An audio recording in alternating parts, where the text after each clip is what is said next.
la llave, chicos. El doctor Carrillo me ha dicho, vete ya, pero ya bueno. Este día vamos a hablar sobre anemia en pediatría. Es un tema bonito, es un problema de salud pública a nivel mundial. Vamos a centrarnos nosotros en la causa más frecuente de anemia, que es la anemia ferropénica. En algunos puntos vamos a hablar de otro tipo de anemias, sobre todo entendiendo que existen diversas clasificaciones. Mientras más pequeño sea el paciente y tenga manifestaciones clínicas de anemia, nosotros podríamos asociarlo o sospechar anemia de causa hereditaria, ¿no? Y si el paciente ya cumple los 6 meses en adelante e inicia alimentación complementaria, yo lo voy a relacionar más bien con anemia carencial o anemia ferropénica propiamente. ¿Ya? Entonces, nosotros vamos a ver que, creo que vamos a poner el mouse, ¿no? Vamos a ver que en la definición de anemia, ¿qué es lo que nosotros tenemos? Tenemos como un concepto general la disminución de los glóbulos rojos o la capacidad para transportar oxígeno para cubrir las necesidades fisiológicas de todos los órganos y aparatos y sistemas, ¿no? Entonces, el valor en general no es un valor estándar. La OMS y las guías internacionales lo definen como una concentración por debajo de las 2 desviaciones estándar, teniendo como parámetros para controlar el género, quiere decir que es diferente en varones y mujeres, también la edad y así como los metros sobre el nivel del mar donde se encuentre el paciente. Entonces, ¿por qué nosotros trabajamos con tamizaje? Porque los hallazgos clínicos en el paciente, si yo todavía voy a esperar a tener sintomatología para dar tratamiento o reconocer la anemia, voy a ver que el paciente recién cuando tiene hemoglobina por debajo de 7 miligramos por decilitro, recién va a empezar a hacer sintomatología, pero ya estamos frente a un valor de anemia severa, ¿no? Entonces, como parámetros referenciales, vamos a ver que mientras más pequeños son los niños, el rango inferior va a ser menor, ¿no? Entonces, el rango inferior normal menor está alrededor de 11 miligramos por decilitro hasta los 5 años. En los niños de 5 años hasta 12 años es 11.5 y en los de 12 años en adelante ya el valor es por encima de 12, ¿no? Incluso, como les mencionaba, en mujeres se recomienda que el valor esté por encima de 13 para asegurar esta entrega adecuada de oxígeno. Entonces, como les había mencionado, este es un esquema que está en la nueva norma técnica de anemia del 2024 de nuestro país, donde usan el factor de corrección o de ajuste de hemoglobina de acuerdo a la altitud, ¿no? Entonces, hasta 499 metros sobre el nivel del mar no se ajusta, el valor es tal cual, mientras que a 4500 hacia arriba el valor de ajuste es 3.3, ¿no? ¿Nosotros dónde nos encontramos?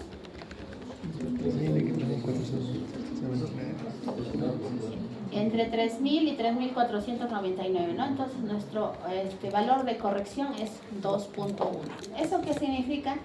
Que a los resultados de hemoglobina que yo voy a obtener en mi análisis o en mi estudio, le voy a restar 2.1 y ese es el valor real de hemoglobina que tiene mi paciente aquí en Huancayo, ¿verdad? ¿Qué es la hemoglobina, chicos? ¿Una qué? Es una proteína, ya. Ya, pero es una proteína que está ¿dónde? En el hueso, en el cerebro. ¿En dónde? En el glóbulo rojo. La hemoglobina es una proteína que está dentro del glóbulo rojo y tiene pues componentes, ¿no? 2 componentes que se disgregan. El componente hemo, que son 4 cadenas de hierro, y la globina, que también son 4 cadenas, ¿no? 2 alfa y 2 beta. Entonces, la función principal es el transporte de oxígeno hacia los órganos y también el transporte del dióxido de carbono de los órganos hacia los pulmones. Esa es la función principal.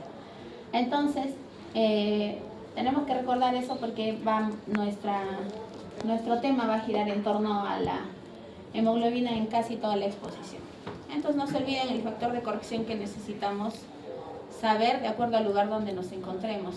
Y también es importante preguntar, ¿no? Porque a veces los internos, los residentes, a todos le corrigen, ¿no? A todos los pacientes que tenemos en piso le corrigen, pero no se olviden que algunos van a venir, por ejemplo, de la selva, en lugar de procedencia, muchas veces no van a necesitar factor de corrección.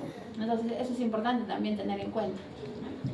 Porque podríamos hacer un diagnóstico erróneo. Entonces, ¿qué es lo que nosotros sabemos de la anemia? Es un problema de salud pública, como les decía. Si bien es cierto, de acuerdo a todas las medidas que se han instaurado a nivel nacional y también a nivel mundial, la prevalencia ha disminuido, pero alrededor de un 30% de la población a nivel mundial tiene algún tipo de anemia. Estamos hablando de casi la tercera parte de la población. Entonces, la OMS nos indica que la causa principal o la causa más frecuente de lejos es la anemia carencial, dada por el déficit o carencia de hierro.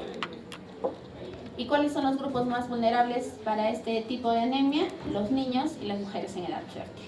Entonces, por eso es que nuestra norma técnica abarca a estos grupos etarios. Entonces, miren, en nuestra revista ENDES, ¿qué es lo que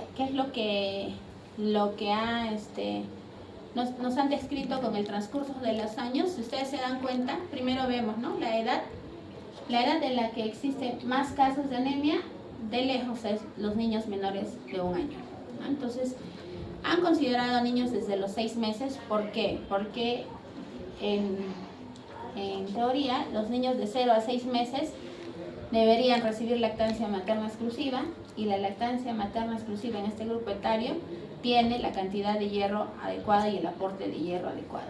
Existen algunos estudios que hablan, en este caso estamos hablando de niños sanos, pero si son niños con factores de riesgo, el escenario cambia, así reciban lactancia materna exclusiva, ¿no? Entonces, si los pacientes reciben lactancia materna exclusiva pero tienen factores de riesgo, por ejemplo, prematuridad, bajo peso al nacer, o han estado hospitalizados en una unidad de cuidados intensivos, las normas hablan de que deberíamos iniciar tratamiento profiláctico en algunos casos desde recién nacido, en algunos niños desde los 2 meses, y ya las nuevas tendencias están apuntando de que ya no se inicie la profilaxis o el tratamiento a los 6 meses, sino a los 4, ¿no? Para evitar este número alto de casos en estas edades. Pero bueno, igual para el 2024 nosotros tenemos en los niños menores de 1 año, 55% de los pacientes tamizados tienen algún tipo de anemia, ¿no? Entonces, conforme avanza la edad hasta los 30 y 36 meses, esto se reduce al 33%, pero igual coincide con lo que dice la OMS, ¿no?, que 1/3 de la población presenta anemia. Y con los años vamos a ver que no ha disminuido mucho, los valores no han disminuido mucho, a pesar de que tenemos varias medidas, ¿no?, que tratan de mejorar nuestra salud pública. Y miren, si nosotros vemos en la parte de departamentos, ¿qué departamento es el que tiene para el 2024 más casos de anemia? ¿Cuáles, chicos? Uno es el departamento con casi 60% de sus niños que tiene casos de anemia, ¿no? Luego está Loreto, también Amazonas. ¿Y nosotros dónde estamos? Junín está por acá. Junín tiene 46.8% de los casos.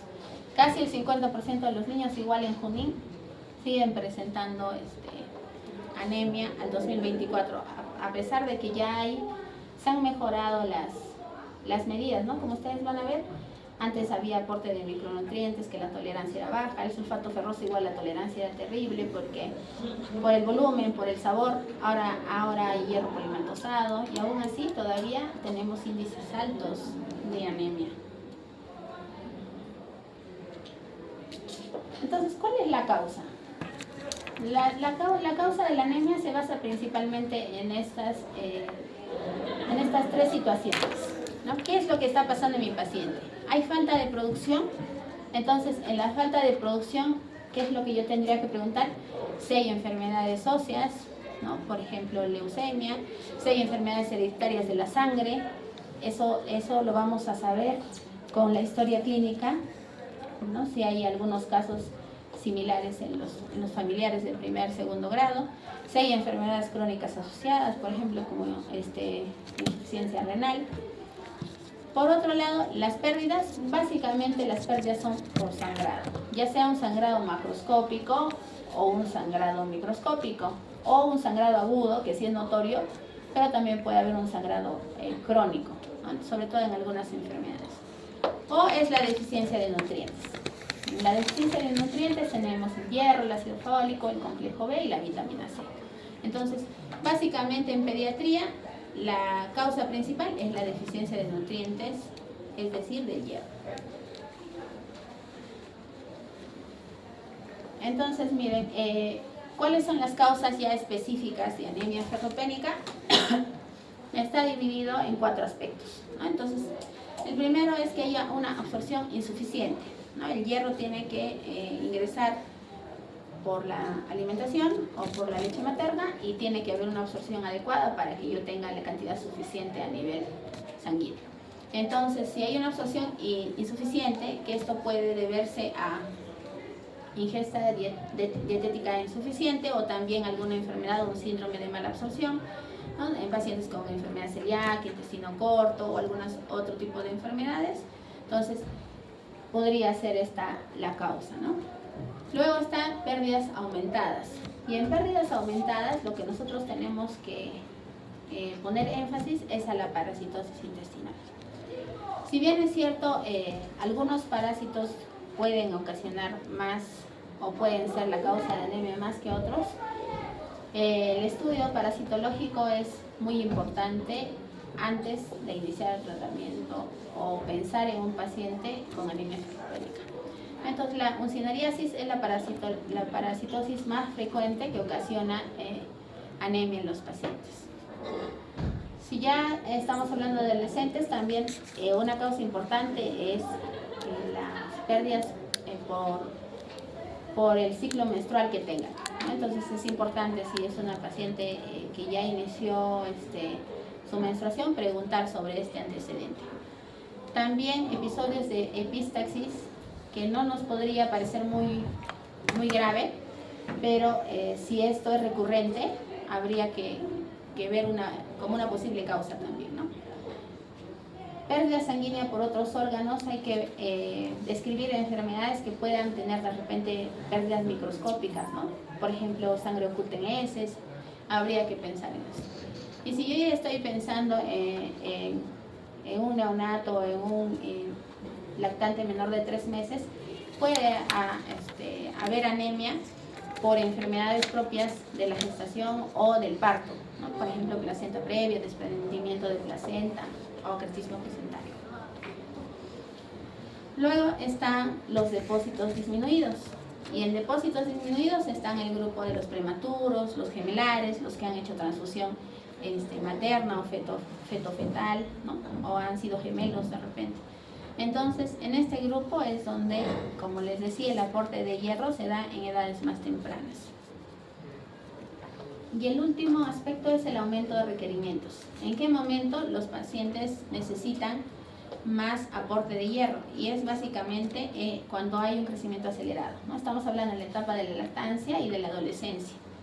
Y bueno, si fuera el caso, de repente en embarazo adolescente también sería una posibilidad. La clasificación de las anemias, para nosotros hablar de algo un poco más genérico, es Uno basándose en la fisiopatología y otro basándose en el volumen corpuscular medio, ¿no? Si me baso yo en la fisiopatología, lo primero que yo voy a ver es dividirlo en las que son regenerativas y las que son arregenerativas. ¿Qué significa ello? Nosotros tenemos que valorar la respuesta de los reticulocitos. ¿Qué son los reticulocitos, chicos? Células, glóbulos rojos y maduros. ¿Qué son? Glóbulos rojos y maduros. Son como unos precursores, ¿no?, de los glóbulos rojos normales o maduros que hay en la sangre. Entonces, los reticulocitos, yo tengo que valorar la respuesta de mis reticulocitos. Si es una respuesta adecuada, ¿qué significa? El índice reticulocitario es mayor de 3, yo digo que es una anemia regenerativa. O sea, sí responden, los reticulocitos sí responden, sí se están produciendo. Entonces, usualmente esos son a nivel periférico. Pero si mis reticulocitos no responden, el valor o el índice reticulocitario es menor de 2, quiere decir que la causa es central, ¿no? Entonces, de acuerdo a ello, yo voy a ver que las anemias regenerativas se pueden dividir en hemorrágicas, ya sean agudas o crónicas, o en hemolíticas. Y en las hemolíticas yo voy a ver que básicamente están las que pueden ser intracorpusculares y las extracorpusculares, ¿no? En las intracorpusculares está la descripción de todas esas alteraciones que existen a nivel interno del glóbulo rojo, ya sea, por ejemplo, a nivel de la membrana, de las hemoglobinopatías o las enzimopatías, ¿no? Y en las extracorpusculares más bien van a haber algunas enfermedades externas que van a ocasionar daño, ¿no? Por ejemplo, de origen inmunológico, medicamentoso, incluso de causas mecánicas, infecciosas, ¿no? El hiperesplenismo es una causa, por ejemplo, de destrucción de glóbulos rojos que vamos a ver, ¿no? En la parte de las arregenerativas, nosotros vamos a ver enfermedades que van a afectar a la médula y van a afectarla de forma cuantitativa y de forma cualitativa, ¿no? De forma cuantitativa pueden haber enfermedades como aplasia medular, por ejemplo, primaria o secundaria, o aplasia pura de la serie roja. No se olviden que a nivel medular se producen las 3 series, no solo la serie roja. Y en la insuficiencia medular cualitativa yo voy a ver más bien las anemias carenciales, o están también los síndromes mielodisplásicos.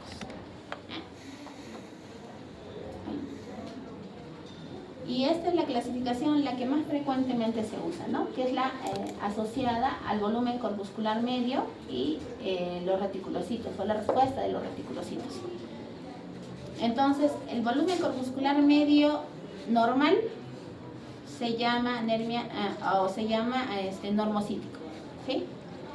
Si el volumen corpuscular está por debajo de lo normal, estamos frente a una anemia microcítica, y si está más bien por encima de lo normal, es una anemia macrocítica, ¿ya? Entonces, básicamente, a modo de resumen, nos define el tamaño de los glóbulos rojos, ¿no? Entonces, la normocítica es un tamaño adecuado, es un tamaño normal, la microcítica son pequeñitos y la macrocítica más bien son grandes, ¿no? Entonces, ¿quién es la principal representante de la anemia microcítica? La anemia ferropénica, ¿eh?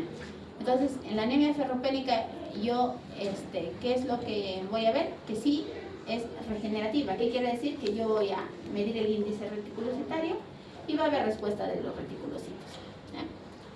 En la anemia normocítica, ¿cuáles son los representantes principales? Son las enfermedades crónicas. Y en la macrocítica, la enfermedad más frecuente es la anemia por déficit de ácido fólico o vitamina B12, ¿no? La famosa anemia megaloblástica. No se olviden que pueden existir algunas otras enfermedades también.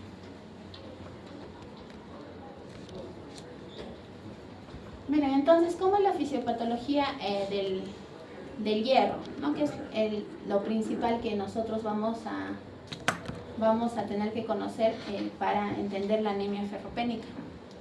La absorción del hierro se va a dar principalmente o de manera fundamental a nivel del intestino.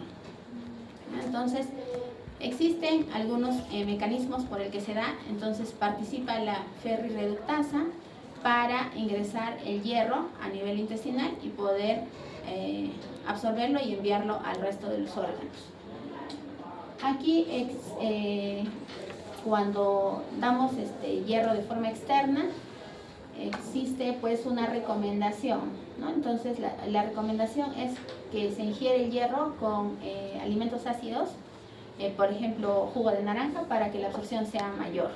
Y más bien la leche es un alimento que retarda la absorción del hierro o no permite la absorción adecuada de hierro, ¿no? Entonces cuando se recomienda, tenemos que hacer énfasis en estos dos alimentos, ¿no? Usar cítricos, porque la mayoría de niños lo recibe, como les mencionaba, a partir de los 6 meses, entonces no hay problema, para mejorar la absorción, y administrar el hierro separado por lo menos 1 hora de la administración de leche materna o fórmula maternizada. Luego se va a través de la ferroportina al primer órgano que va es al hígado, y el hígado tiene una enzima que es la hepcidina. La hepcidina regula la absorción intestinal del hierro. Por otro lado, la ferroportina también va hacia el vaso, donde existen los macrófagos esplénicos. Los macrófagos esplénicos se encargan del reciclaje del hierro, ¿no? Es una función muy importante para poder garantizar el nivel adecuado de hierro en la sangre. Finalmente, es transportado por la transferrina hacia diversos órganos, y en algunos casos se puede depositar en forma de ferritina, que es la forma más fácil de usar, porque la hemosiderina es insoluble, entonces es más difícil liberar el hierro de esa parte, ¿no? Entonces, ¿qué mecanismos compensatorios se activan en el organismo cuando yo tengo una anemia? ¿No? Entonces, yo lo que voy a hacer, o qué es lo que va a hacer el organismo, es que va a tratar de asegurar una mayor llegada de oxígeno a los tejidos. Entonces, ahí la hemoglobina va a disminuir su afinidad hacia las moléculas de oxígeno, ¿no? Entonces van a disminuir algunos procesos enzimáticos. Luego va a haber redistribución del flujo sanguíneo. ¿Qué significa? Que el organismo va a tratar de proteger los órganos nobles. ¿Cuáles son? Cerebro Y corazón. Casi siempre es cerebro y corazón, ¿no? ¿Y cuáles son los órganos que van a estar compensando? Piel, ¿no? Riñón. Y también, por otro lado, va a haber aumento del gasto cardíaco. ¿Qué significa? Que el paciente va a tener taquicardia. ¿Para qué? Para tratar de cubrir o de mejorar este aporte de oxígeno a los órganos. Y por otro lado, va a haber un estímulo a nivel medular, aumentando la eritropoiesis para aumentar la hemoglobina, ¿no? Pero estos mecanismos compensatorios no van a estar, o sea, van a funcionar en una parte aguda, pero no van a estar siempre, ¿no? Por eso que los pacientes con anemia, sobre todo los que tienen anemia crónica, van a manifestar síntomas a pesar de que tenemos estos mecanismos. Y miren, ¿cuál es la clínica? Lo más notorio que nosotros encontramos en un paciente con anemia cuando ya tiene clínica, ¿qué es? Palidez. Es lo que nos llama la atención, ¿no? Es lo que nos llama la atención, pero miren, a nivel general, el paciente tiene sueño incrementado, tiene astenia, inapetencia, anorexia, irritabilidad, todos esos síntomas que a veces los papás dicen, no, mi hijito no come poquito, o se duerme en el salón, o le duele la cabeza. Todos esos síntomas podrían ser causados por la anemia, ¿no? Alteraciones en piel y faneras. Lo principal en la piel, como ustedes han mencionado, es la palidez, pero también la piel es seca, el cabello se torna más ralo, puede haber caída excesiva de cabello, cambio de coloración. Esos niñitos que se ven rubiecitos, eso no es porque es el color del cabello, ¿no? Sino es por la anemia. Entonces, las uñas también cambian su composición. Algunas son quebradizas, otras se aplanan, o incluso otras, en lugar de ser la curvatura normal, la curvatura se invierte, ¿no? Entonces podrían presentar coiloniquia. Luego está alteraciones en la conducta alimentaria, y ahí es donde se manifiesta la pica. La pica es una sensación de querer comer cosas que usualmente no se comen, ¿no? Y casi siempre es tierra, a veces es goma, a veces es pasta de dientes, o sea, sustancias que normalmente no nos provocaría comer, a los niños les provoca comer eso, ¿no? Y a nivel cardiopulmonar, casi siempre los síntomas cardiopulmonares son los síntomas más severos y es cuando el paciente tiene anemia severa, ¿no? Considerando que la escala para clasificar anemia leve, moderada y severa es, ya que hemos dicho que el mínimo inferior es 11, la anemia leve va de 9 a 11, ¿no? La moderada va de 7 a 9 y la severa es menor de 7. Casi siempre los pacientes que tienen hemoglobina por debajo de 5 miligramos por decilitro son los que hacen síntomas cardiopulmonares, ¿no? Estamos hablando de taquicardia, disnea de esfuerzo, incluso presentan soplo por la anemia.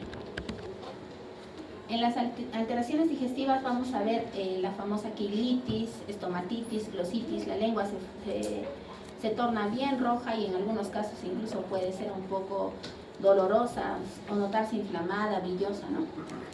En las alteraciones inmunológicas vamos a ver que hay un déficit en la inmunidad celular.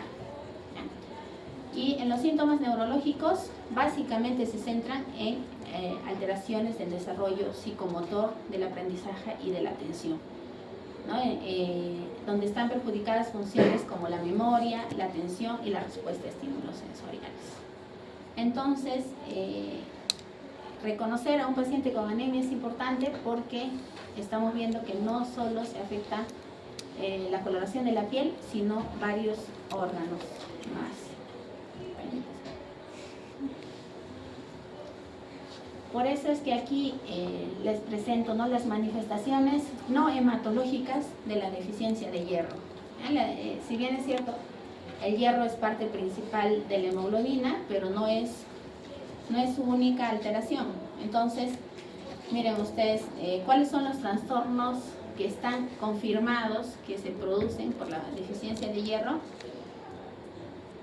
Los principales son trastornos psicomotores y cognitivos, ¿no? Entonces está estrechamente relacionado con los niños que no aprenden, que no prestan atención o no pueden comprender lo que se les enseña, ¿no? También están trastornos a la tolerancia al esfuerzo, al rendimiento laboral, gastrointestinales, a nivel de los tejidos epiteliales y de las funciones, trastornos óseos, y también hay una predisposición a la intoxicación por plomo. Y algunos trastornos que pueden estar relacionados, que todavía existe controversia, está pues retardo del crecimiento corporal, trastorno de la inmunidad, el espasmo del sollozo. Existía un estudio que decía, ¿no?, que la deficiencia de hierro era un factor predisponente para espasmo del sollozo. Y también en un futuro la predisposición a un accidente vascular isquémico. Entonces, ¿cómo vamos a hacer el diagnóstico? En el diagnóstico ya habíamos dicho que los valores se debe tener en cuenta la edad, el sexo, ¿no?, los metros sobre el nivel del mar. Entonces, miren ustedes, en general, como en casi todo pediatría, los valores de la hemoglobina, del volumen corpuscular medio, del hematocrito y de los reticulocitos dependen de la edad, ¿no? Entonces, mientras en el recién nacido nosotros tenemos que la hemoglobina puede tener o alcanzar valores muy altos, lo mismo que hasta en toda la etapa neonatal. Pero a los 2 meses de edad se da la famosa anemia fisiológica. La anemia fisiológica, si ustedes ven, miren, ¿no?, el paciente de lo que tenía 16.5, a los 2 meses llega a 11.2, que todavía se considera normal porque está en la edad de anemia fisiológica. ¿Por qué existe anemia fisiológica? ¿Por qué? Porque hay varias explicaciones, ¿no? Pero principalmente los hematíes de los neonatos no viven. ¿Cuánto viven los hematíes de los adultos? Los hematíes de los neonatos, 90. ¿Ya? No, viven menos días. La hemoglobina de los neonatos es una hemoglobina fetal, es diferente, ¿no? Entonces, aquí existe un periodo de adaptación.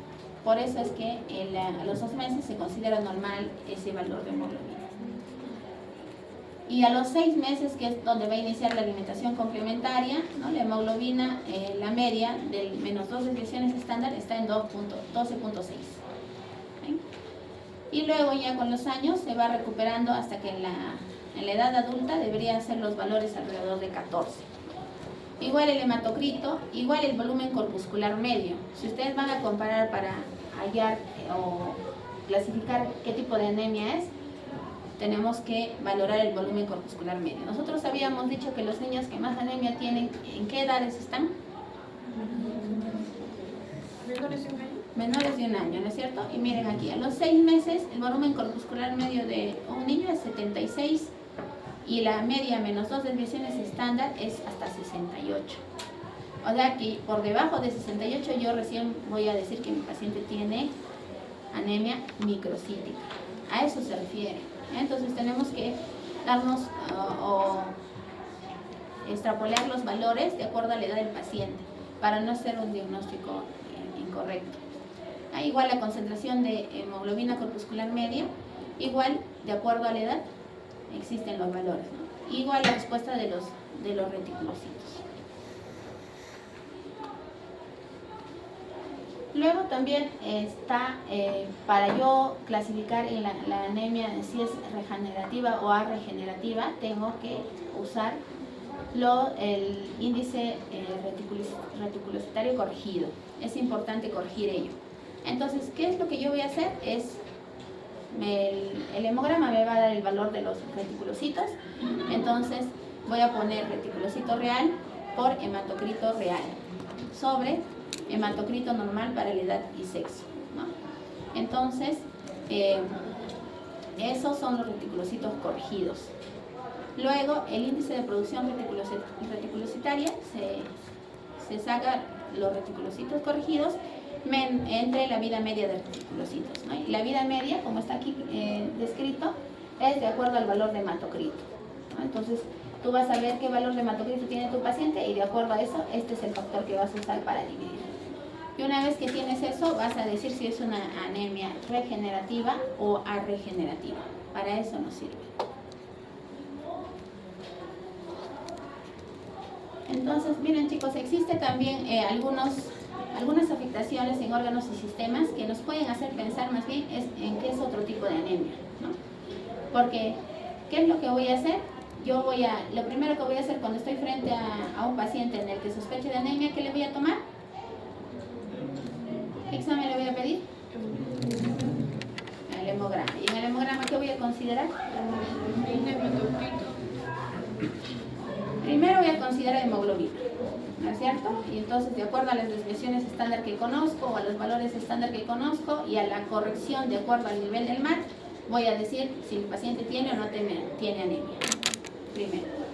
Luego voy a evaluar el volumen corpuscular medio. ¿Para qué? Para ver si es una anemia normocítica, microcítica o macrocítica. Después de ello, yo voy a hacer algunos otros estudios más para confirmar que sea una anemia ferropénica. Si bien es cierto es la causa más frecuente y si estás en un país como el nuestro donde lo más probable es que esa sea la causa, ¿no? El paciente tenga 6 meses o más, haya iniciado alimentación complementaria, de repente pertenezca a un nivel socioeconómico bajo, probablemente esa sea la causa, pero siempre yo tengo que hacer un examen físico exhaustivo. Y si yo encontrara otras características, por ejemplo en piel, si yo encuentro hiperpigmentación, yo puedo sospechar más bien que la anemia puede pertenecer a anemia de Fanconi. Si hay petequias, púrpura, la anemia por sí sola no tiene por qué darme petequias, púrpura, ¿no? Entonces yo voy a pensar de repente que esté asociado no solo sea anemia, sino sea también trombocitopenia, o sea otra enfermedad, ¿no? Miren, aquí en este grupo incluso podría estar el síndrome urémico hemolítico, que es lo que ya habíamos visto. Por ejemplo, si hay anemia más ictericia, también yo tengo que pensar que puede ser más bien una causa hepática o una causa hemolítica, ¿no? Y pensar en esos datos. Si a nivel de cara yo veo prominencias óseas a nivel malar o maxilar, puedo pensar yo en anemias hemolíticas congénitas o talasemia mayor. Y así, cada aparato y sistema que yo voy revisando, tengo que ver que no existan, más allá de los signos que hemos mencionado, ¿no? De los signos que hemos mencionado, que en general son síntomas generales, y afectación de piel, en piel es básicamente la palidez, y en faneras lo que habíamos dicho, las alteraciones en el cabello y en las uñas. Pero otras alteraciones ya me tendría que hacer pensar en otras enfermedades, ¿no? Por ejemplo, en los ojos, si hay presencia de cataratas, edema de párpados, yo voy a pensar en otras alteraciones o que el paciente realmente está complicado. En el tórax, por ejemplo, si hay anomalías del músculo pectoral, yo puedo pensar que la anemia es parte de un síndrome, como el síndrome de Poulain, por ejemplo. En el vaso voy a revisar siempre hígado-vaso. La anemia carencial o la anemia por déficit de hierro no tiene por qué presentar ni hepatomegalia ni esplenomegalia. Si yo encuentro hepatomegalia y esplenomegalia, yo tengo que pensar en otras enfermedades. Y las causas hemolíticas son una causa frecuente. Y los síndromes mielodisplásicos también pueden causar anemia, e incluso el hiperesplenismo podría ser una causa también de anemia.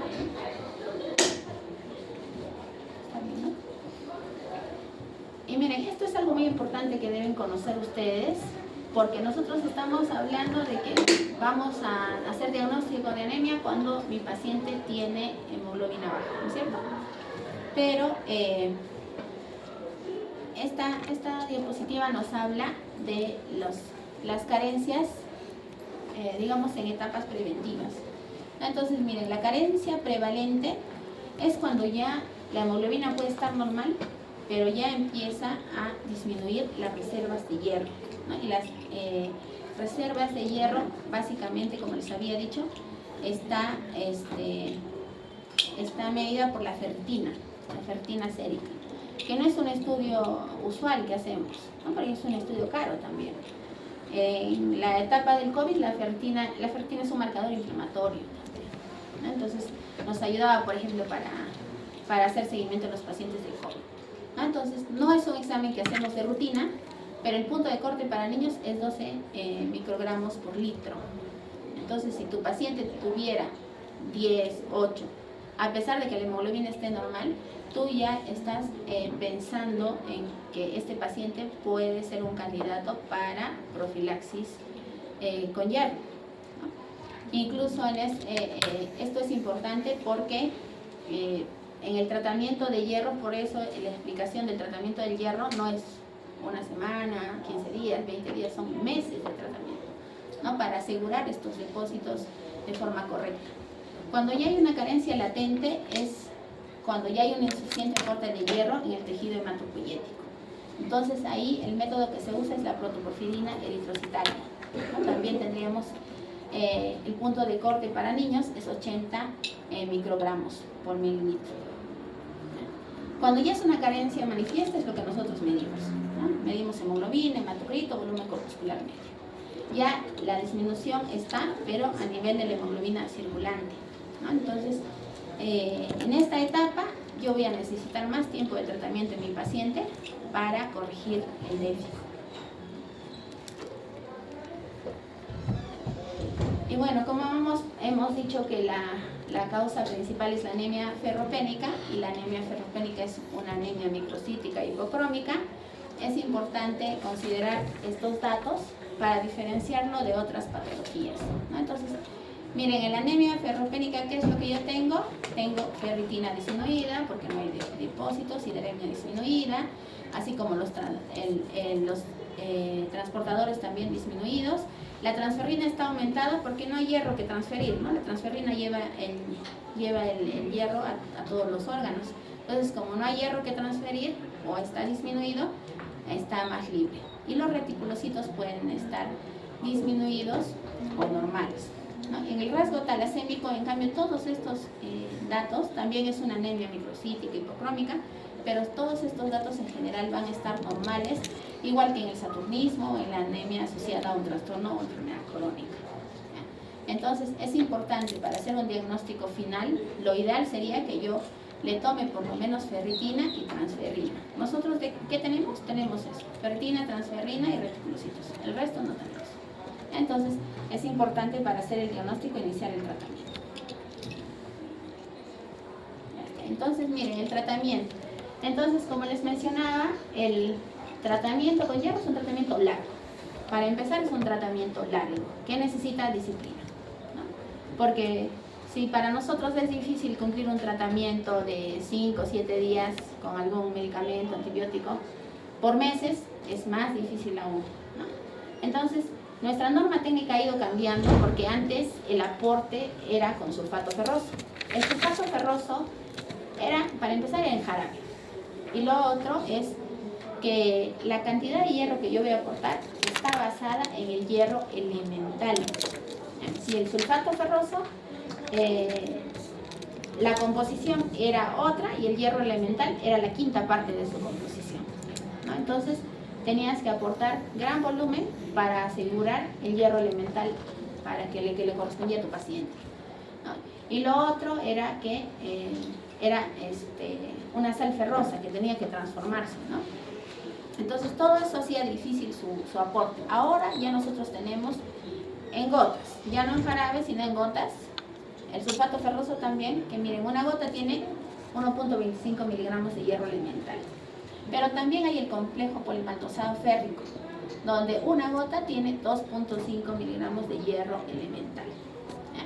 Ese es el ideal, ¿no? Si ustedes alguna vez han visto o han escuchado, por ejemplo, del Ferranin Forte, es un tipo de hierro que tiene 50 miligramos de hierro elemental por mililitro, ¿no? Entonces, ¿cuántas gotas hay en un mililitro?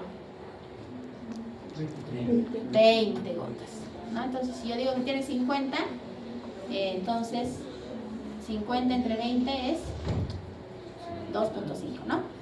Entonces el Ferranin Forte se parece a este complejo polimaltosado férrico que está usando actualmente el Ministerio de Salud. Y bueno, también hay en jarabe, ¿no? Para niños que pesan más, sulfato ferroso, 1 mililitro tiene 3 miligramos de hierro elemental, y del complejo polimaltosado, 1 mililitro tiene 10 miligramos de hierro elemental, ¿ya? Y bueno, en tabletas también ya de repente para niños más grandes o para adultos, ¿no? También hay en polvo los famosos micronutrientes. Antes la llamaban chispitas, no sé si recuerdan, ¿no? Nos daban esa composición para introducirlo en los pacientes o en los niños con alimentación complementaria. Ya tienen un grupo de nutrientes, ¿no? Pero el hierro tiene, mire, 12.5 miligramos de hierro elemental, no tiene más. Si tu paciente tuviera más peso o pesara más, con esto no es para asegurar un tratamiento, sino es para una forma de suplemento o prevención, ¿no? También tiene zinc, ácido fólico, vitamina A y vitamina C. Y luego está la ampolla, ¿no? De hierro sacarato, que en general el inyectable se reserva para casos graves. En niños casi no se da en adolescentes, ¿no? O en gestantes. Entonces, ¿cuál es el requerimiento de hierro según edad y condición? En un paciente previamente sano, estamos hablando de eso, ¿no? Entonces, mientras más pequeño sea el paciente, el requerimiento es mayor, y también en la etapa de la adolescencia, y más aún en las mujeres. Vean ustedes que el requerimiento es 15 miligramos por día, a diferencia de los varones en adolescentes, que es 11, ¿no? Y también igual en los niños de 6 meses a 8 años. Entonces, eso tienen que recordarlo, ¿no? Entonces, ya estamos hablando de tratamiento, ¿ya? La profilaxis es diferente, el tratamiento es distinto. La profilaxis es el aporte de hierro que yo voy a dar a pacientes que tienen factores de riesgo, ¿no? Y en este grupo, por ejemplo, están los prematuros. No son pacientes que tienen anemia, sino son los que tienen factores de riesgo. Y la profilaxis en general se da con 2 miligramos por kilo por día, ¿ya? Pero el tratamiento ya se hace con 3 miligramos por kilo por día. Incluso algunas guías hablan hasta 5 miligramos por kilo por día, ¿no? Entonces, si tu paciente, por ejemplo, pesa 10 kilos, ¿cuánto le corresponde? 30 miligramos. No, de tratamiento estamos hablando. Si pesa 10, le corresponde 30. Y si regresamos aquí, una gota tiene 2.5. ¿Cuántas gotas le vas a dar si necesita 30?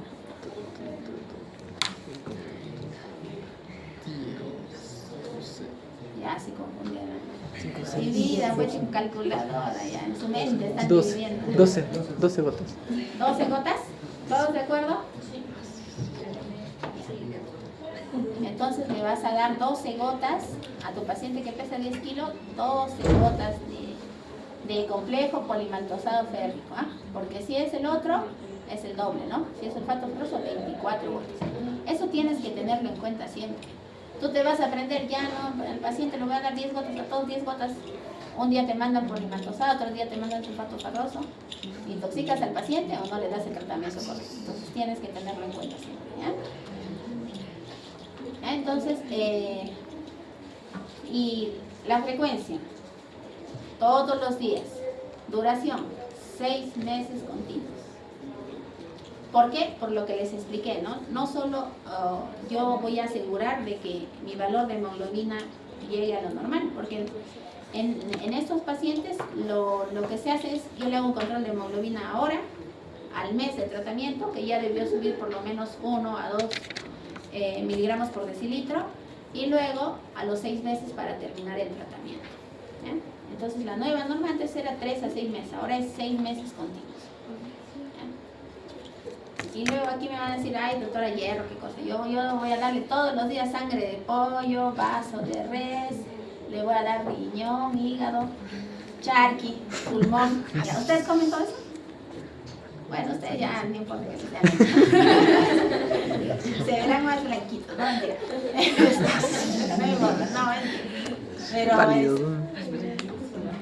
Pero el problema de tanto los productos cárnicos como los cereales, las verduras, es la cantidad, ¿no? Si bien es cierto en estos estudios que yo les voy a presentar está la cantidad, pero ¿quién asegura que el niño va a comer esa cantidad?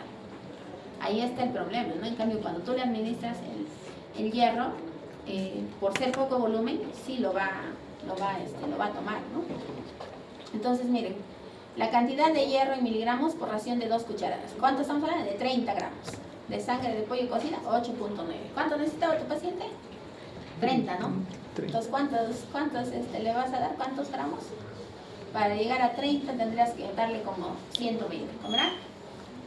¿Teniendo 6 o 8 meses? No, sí. No, y eso, sangre de pollo cocida. Y los otros tienen menos todavía, ¿no?